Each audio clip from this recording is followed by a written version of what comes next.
Sunrisers Hyderabad तबाही का दूसरा नाम या फिर पहला कह लो, कोई भी चलेगा। इनका आईपीएल 2024 में एक अलग ही रंग रूप निकलकर सामने आता है। तबाही का वो मंजर जिससे पूरा आईपीएल 2024 ग्रसित था। और क्या यही होगा आईपीएल 2025 में भी? इनका मकसद एक ही है, चारों तरफ तबाही ही तबाही। बॉलर्स के इकोनॉमी के साथ ये लोग ऐसे खेलते हैं जैसे कि ये पाकिस्तान की इकोनॉमी हो। पावर प्ले में तो ये लोग कमाल करते थे। 6 ओवर में 100 रन करना हो, 6 ओवर में 80 करना हो, 6 ओवर में 120 करना हो, 6 ओवर में 125 करना हो, सब कुछ कर सकते थे ये लोग। चाहे आईपीएल के इतिहास का हाईएस्ट टोटल सेट करना हो 287 रन, वो भी सिर्फ और सिर्फ 3 विकेट खोकर। हाईएस्ट भी इनका था, सेकंड हाईएस्ट भी आईपीएल 2024 का इन्हीं का था 277 रन। फोर्थ हाईएस्ट भी इन्हीं का 266 रन। मतलब भाई 250 के पार जाना इनके लिए तो आम बात हो गई थी। तो आप सोचिए अगर इतना मार पड़ेगा भाई, अगर आप 300, 200, 250 रन का टारगेट सेट कर दो तो गेंदबाजी की क्या जरूरत है? अपोनेंट तो ऐसे ही हार मान जाए। वो अलग बात है, इनसे 287 भी बन जाता है, 277 भी बन जाता है, इनसे 6 ओवर में 125 भी बन जाते हैं। पर भाई आईपीएल 2024 के फाइनल में इनसे सिर्फ और सिर्फ 113 रन से बनते हैं। तो भाई ये कहना कोई गलत नहीं होगा कि चले तो चांद तक, नहीं चले तो शाम तक। तो भाई अब और डिस्कशन नहीं करना है 2024 के आईपीएल में क्या हुआ, क्योंकि भाई वो एक खौफनाक मंजर था जिसे सबने देखा है और वो देखने में ज्यादा मजा आया था।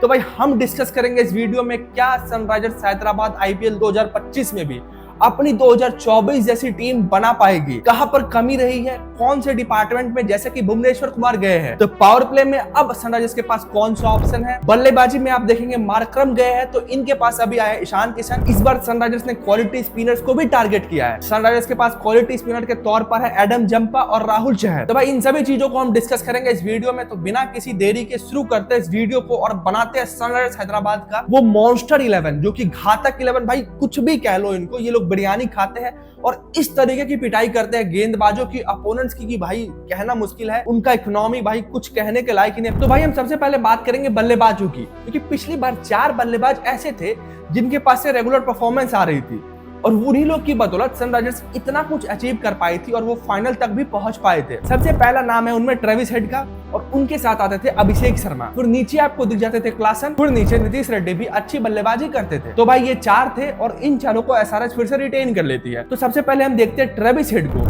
वो आईपीएल 2024 में इस प्रकार की बल्लेबाजी कर रहे थे भाई, सोच से परे था बिल्कुल। कोई कुछ सोच ही नहीं सकता था। आप सोचिए 190 प्लस आपका स्ट्राइक रेट हो। चलिए एक टाइम के लिए समझ में आता है कि बल्लेबाज जा रहा है, लंबे लंबे हिट्स लगा रहा है, कम रन्स करके जा रहा है भाई, पर इनका 550 से ज्यादा रन्स आईपीएल 2024 में, और वो रन्स आते हैं 190 प्लस स्ट्राइक रेट से। मतलब है मानना पड़ेगा कि हेड के लेवल का कोई बैट्समैन ही नहीं था आईपीएल 2024 में, क्योंकि इतना रन्स करना, वो भी एक डेडिकेटेड स्ट्राइक रेट के साथ, आपका स्ट्राइक रेट भी ना गिरे, आप 190 प्लस स्ट्राइक रेट रखो, 500 550 प्लस रन हो आपके, तो भाई आप भौकाली मचा रहे हो आईपीएल में, वो साफ साफ दिख रहा है। अब ऐसा नहीं है कि हेड, अगर हेड शेर थे तो इनके साथ आते थे अभिषेक शर्मा, वो सवा शेर थे। उनका स्ट्राइक रेट था 204 का, वो 16 मैचेस में 484 रन करते हैं। भाई 200 प्लस का आपका स्ट्राइक रेट हो और रन से भी ऐसा नहीं है कि कम है, 484 रन। मतलब ये कंटिन्यूअसली परफॉर्मेंस दे रहे थे, लगातार अच्छे हिट्स लगा रहे थे, परफॉर्मेंस आ रही थी। आप सोचिए कितना अच्छा कॉम्बिनेशन था।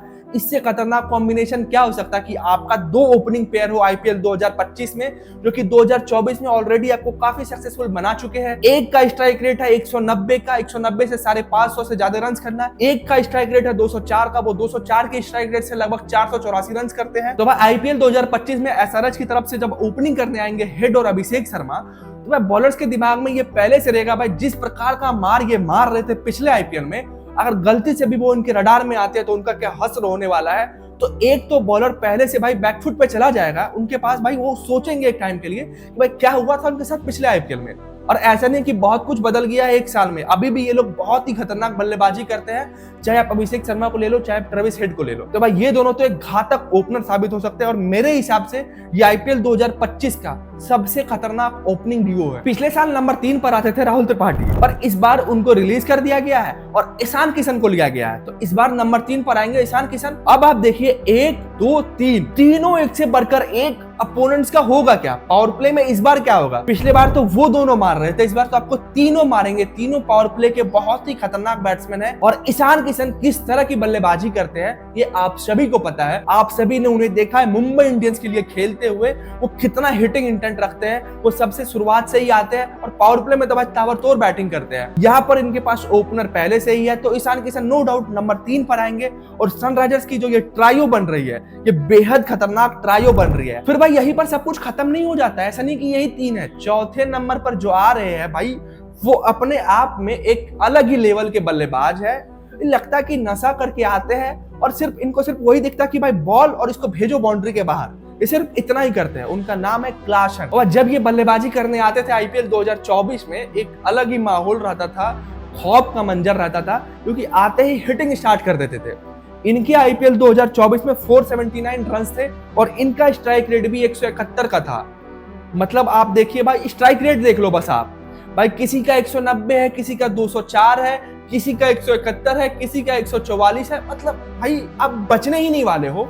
टॉप 4 और वैसे के वैसे सब चारों भाई है, चारों तबाही है। यहाँ पर 5वें नंबर तक तो सब कुछ ठीक है एसआरएच के लिए, पर 6ठे 7वें नंबर यहाँ पर थोड़ी दिक्कत हो सकती है, क्योंकि पिछली बार इनके पास ऑप्शन था अब्दुल समाद का, वो अच्छी बल्लेबाजी कर रहे थे। फिर शहबाज अहमद का भी इनके पास ऑप्शन था, पर इस बार वो लोग है नहीं, तो इनके पास एक ऑप्शन है अभिनव का। अब अभिनव मनोहर को अगर आप देखो तो उनके पास 19 आईपीएल मैचेस का एक्सपीरियंस है। उनका एवरेज 16 का है, 132 की स्ट्राइक रेट, और उन 19 मैचेस में इनके 231 रन है। तो भाई ऐसा भी नहीं कि ये बहुत ही धाकर बल्लेबाज है, बहुत ताबड़तोड़ बल्लेबाजी करेगा जिस प्रकार पिछली बार थी। तो भाई यहाँ पर थोड़ी समस्या हो सकती है। 6 नंबर पर ये आएंगे। फिर आपके पास नीतीश रेड्डी है, और नीतीश रेड्डी की क्या ही तारीफ करना, वो तो खुद में ही आ गए। आप देख ही रहे हो टेस्ट क्रिकेट में किस प्रकार का धूम मचा रहे हैं, और पिछली बार सभी को याद है उनके आईपीएल 2024 में 11 इनिंग्स से 303 रन करते हैं, 140 प्लस का उनका स्ट्राइक रेट रहता है। तो भाई सब कुछ ठीक है, मजा आएगा भाई। यहाँ पर 6ठे नंबर 7वें नंबर पर आप थोड़ा देख लेना किस प्रकार टीम बनेगी। फिर 8वें पर आपके कमिंग्स आई, गेंदबाजी भी बल्लेबाजी भी, और गेंदबाजी में तो स्पेशली उनका वो ऑफ कटर। फिर हम इनकी गेंदबाजी की बात करते हैं और डेथ ओवर में कौन आएंगे और इनके स्पिनर्स कैसे हैं। बाकी अगर आप देखो तो डेथ ओवर में तो सनराइजर्स के पास सबसे बढ़िया बॉलिंग ऑप्शन है। किसी के पास होगा बेस्ट ट्रायो पेसर्स का, बेस्ट ट्रायो स्पिनर्स का, पर सनराइजर्स के पास डेथ ओवर का एकदम स्पेशलिस्ट है।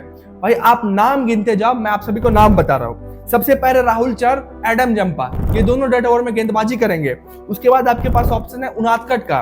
फिर आपके पास ऑप्शन है कप्तान पैट कमिंग्स का, भूलना नहीं है इनके ऑफ कटर को। फिर पर्पल पटेल, भाई वो तो मारने ही नहीं देते हैं। आप सभी को याद होगा आईपीएल 2024, हाँ 1-2 मैच खराब जा सकता है, कभी उनको भी मार पड़ सकती है, पर अधिकतर वो पर्पल पटेल है भाई, तो पर्पल कैप लेना जानते हैं, ना ही डेथ ओवर में मारने देते हैं बल्लेबाज को। फिर आपके पास है मोहम्मद शमी, जो कि कहीं पर भी गेंदबाजी कर लेंगे। आप पावर प्ले में बुलाओ वो पावर प्ले में आएंगे, डेथ ओवर में बुलाओ वहां पर आएंगे, अंतिम में बुलाओ वो वहां पर भी आएंगे। तो शमी को तो गेंदबाजी का ऑलराउंडर समझ लो, कोई भी ओवर दे तो शमी हमेशा तैयार रहते हैं। फिर इनके बाद एक और ऑप्शन है, शायद ये मलिंगा को लेना चाहते थे, पहले ले नहीं पाए, तो मलिंगा से मिलता जुलता नाम इनके पास है, ईशान मलिंगा। अब देखने की बात होगी कि वो किस प्रकार की गेंदबाजी करते हैं, क्योंकि यहाँ पर उनके पास एक्सपीरियंस की बहुत कमी है। बाकी फिर आपके पास नीतीश रेड्डी है ही, वो भी कुछ ना कुछ ओवर्स तो डालेंगे। तो भाई इतने सारे बॉलिंग के ऑप्शन है, तुम एक को मारोगे दूसरा आ जाएगा, दूसरे को मारोगे तीसरा आ जाएगा। मतलब बॉलिंग का बहुत ज्यादा ऑप्शन है सनराइजर्स के पास। पर भाई यहाँ पर बात वही हो जाती है कि पिछले बार नटराजन आपके लिए सबसे ज्यादा विकेट लेते हैं, फिर उनके साथ थे भुवनेश्वर कुमार। क्या वैसा कॉम्बिनेशन बन पाया है इस बार या फिर नहीं? क्योंकि इस बार आपके पास चलिए एक जगह एक चीज मानते हैं कि शमी आपके पास है, पर क्या नटराजन की जगह पर कौन और भुवनेश्वर की जगह पर कौन? इन दोनों का काम अकेला तो शमी नहीं कर सकते हैं, पर इनके पास इस बार फिर भी अच्छी खासी बॉलिंग यूनिट है,